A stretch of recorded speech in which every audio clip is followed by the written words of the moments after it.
This clip is brought to you by SaveWithConrad.com.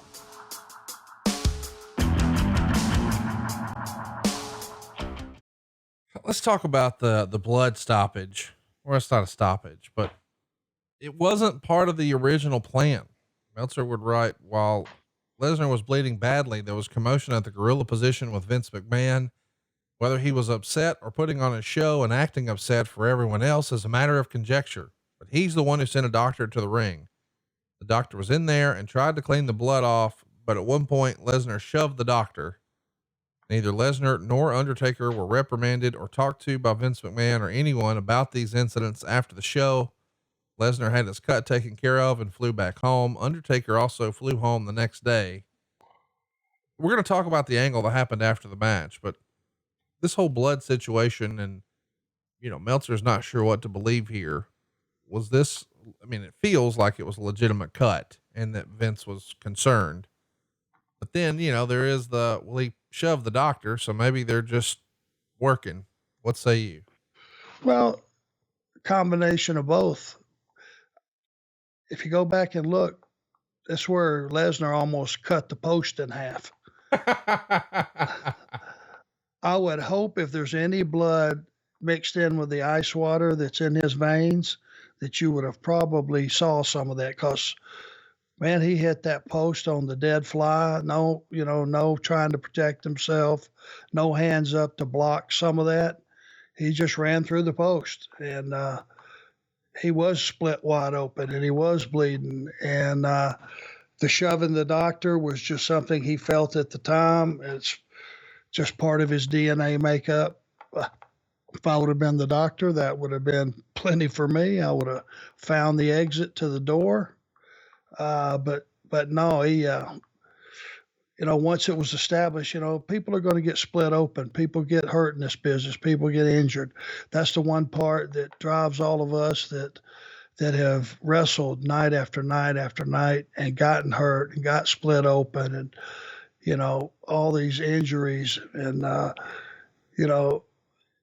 it's a rough way to make a living. And these guys, when you take it to the level they did, the fact that somebody got split open, it's really not surprising.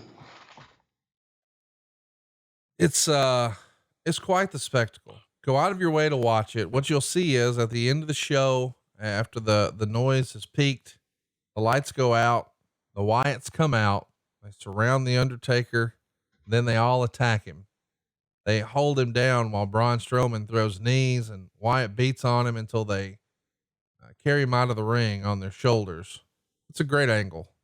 And the next night on Raw, Bray Wyatt would explain that he wanted to claim the Undertaker's soul and obtain its powers. Of course, Kane then tries to attack Wyatt, but gets ambushed and attacked by the Wyatt family. We know what's coming. It's going to be the Wyatts versus the Brothers of Destruction at Survivor Series. And yeah, it sucks that we saw Bray lose here, but you're programmed right away with Kane and the Undertaker. Maybe he'll be okay. The company would address this whole bleeding situation. I want to put a bow on that.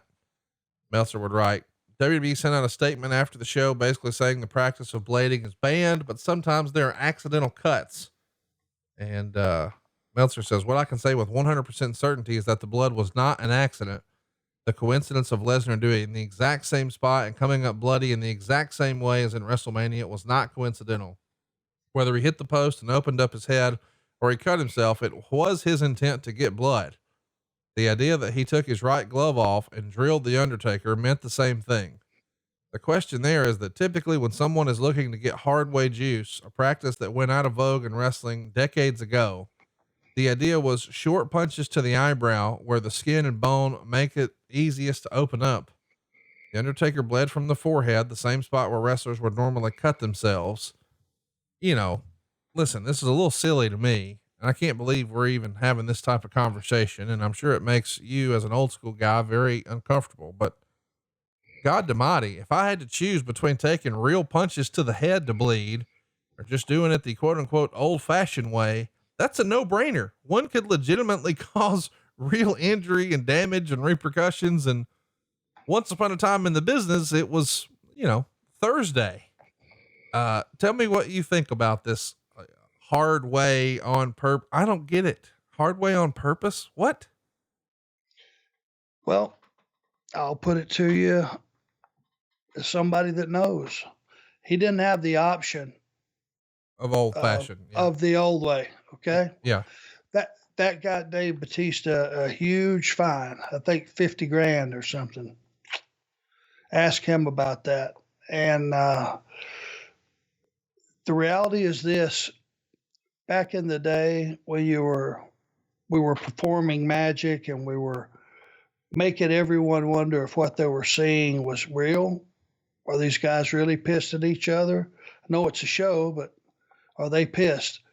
Hard way was one way that you convinced the audience, yeah, they're having a hell of a fight.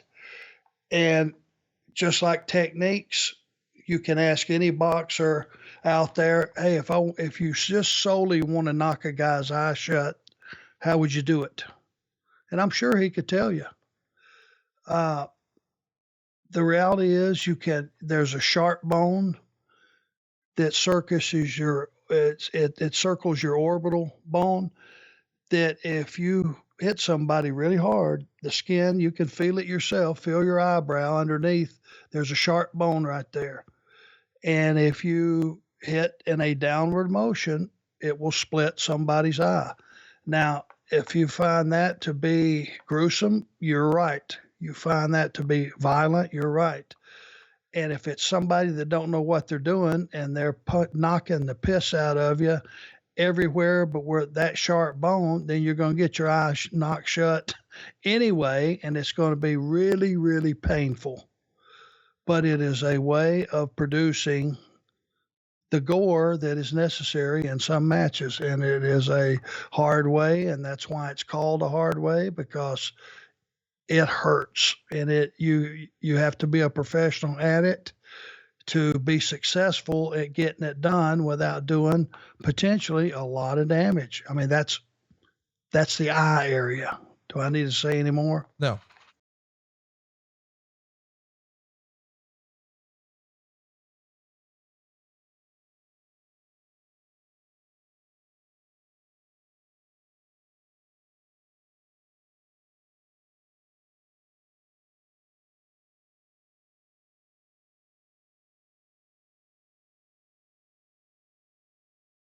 Hey, it's Conrad Thompson. Thanks for checking out the podcast here on YouTube. Be sure to hit the subscribe button and the notifications bell so you get a notice anytime we upload some new content. And go save yourself some money right now. If you're in a 30-year loan or you have credit card debt, it's not a matter of if I can save you money. It's a matter of how much. Find out right now for free at SaveWithConrad.com.